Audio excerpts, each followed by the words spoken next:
ada di seluruh dunia menaikkan suku bunga acuan di tengah perekonomian yang semakin baik. Namun justru di tengah roda ekonomi yang semakin berputar kencang, ada negara yang malah menurunkan suku bunga acuan mereka, yakni negeri tirai bambu atau China. Nah, seperti apa langkah ini diikuti oleh bank sentral kita, The Bank of Indonesia? Kita akan bahas di siang hari ini di China Memang Beda. Ya, sebelum kita bahas suku bunga acuan, kita lihat dulu kebijakan baru dari Bank Indonesia yang pastinya membuat dunia perbankan kita sedikit deg-degan karena akan berdampak pada likuiditas perbankan, yakni Bank Indonesia atau BI di sini yang akan menaikkan giro wajib minimum atau GWM sebanyak 3 kali di tahun 2022 ini. Dimana kalau kita lihat dikatakan begitu ya bahwa di tanggal 1 Maret 2022 mendatang BI akan menaikkan GWM 150 basis poin menjadi 5%. Lalu kemudian di 1 Juni 2022 juga BI akan kembali menaikkan GWM ini menjadi 100 poin, yakni menjadi 6%. Lalu kemudian di 1 September 2022 BI juga lagi-lagi untuk ketiga kalinya menaikkan GWM di 50 basis poin menjadi 6,5%. Dan juga terkait dengan hal ini dikatakan oleh Gubernur Bank Indonesia Peri Warjio bahwa ya jangan khawatir, don't worry, katanya likuiditas di perbankan kita ini masih sangat longgar sekali. Nah, kita lihat bersama statement yang dikeluarkan oleh Pak Peri Warjio di mana dikatakan likuiditas masih berlebih dengan penyerapan likuiditas melalui GWM jumlahnya akan turun tetapi sangat-sangat longgar. Rasio alat likuid perdana pihak 3 atau ALDPK ini masih mencapai 35,15%. Jadi BI di sini mengatakan bahwa jangan khawatir begitu ya, karena katanya likuiditas di dunia perbankan kita masih sangat-sangat longgar dan akhirnya BI membuat kebijakan untuk menaikkan GWM kita sebanyak 3 kali di tahun 2022 ini. Jadi nggak tanggung-tanggung ya sekali menaikkan dalam setahun ini sebanyak 3 kali. Nah, selanjutnya masih terkait dengan GWM, kita lihat di slide berikutnya.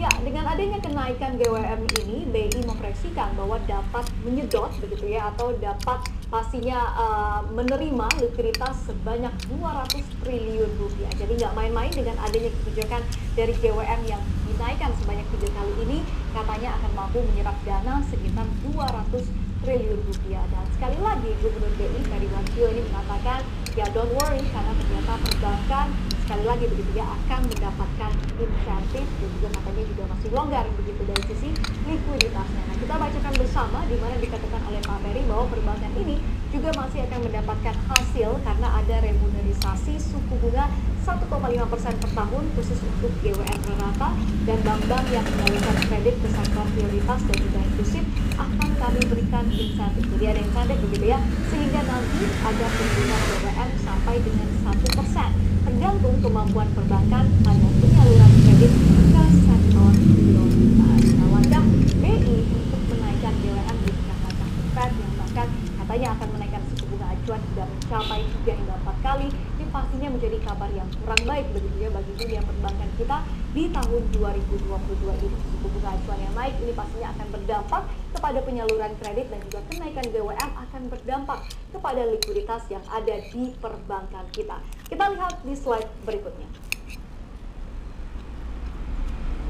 Ya, sekarang kita akan lihat begitu ya negara-negara yang telah menaikkan suku bunga acuan mereka di tengah pandemi virus corona ini. Yang pertama kita ketahui The Fed begitu ya yang katanya ada potensi untuk menaikkan suku bunga acuan 3 hingga 4 kali pada tahun 2022 seiring dengan kita ketahui tingkat inflasi di Amerika Serikat yang melambung tinggi dan juga pastinya perekonomian di Amerika yang sudah mulai membaik gitu ya walaupun masih adanya pandemi COVID-19 ini. Lalu kemudian kita lihat Bank of England atau BOE yang sudah menjadi bank pertama begitu ya, bank sentral pertama di dunia yang telah menaikkan suku bunga acuan mereka di tengah adanya krisis ekonomi saat ini, di mana 16 Desember 2021 lalu Bank of England ini menaikkan suku bunga acuan mereka 15 basis poin menjadi 0,25%. Lalu kemudian kalau kita lihat juga sebelum Bank of England menaikkan suku bunga, sudah ada Bank Sentral Korea Selatan yang juga menaikkan suku bunga acuan mereka begitu ya sebanyak 25 basis poin pada 25 November kemarin, yakni saat ini suku bunga acuannya menjadi 1%.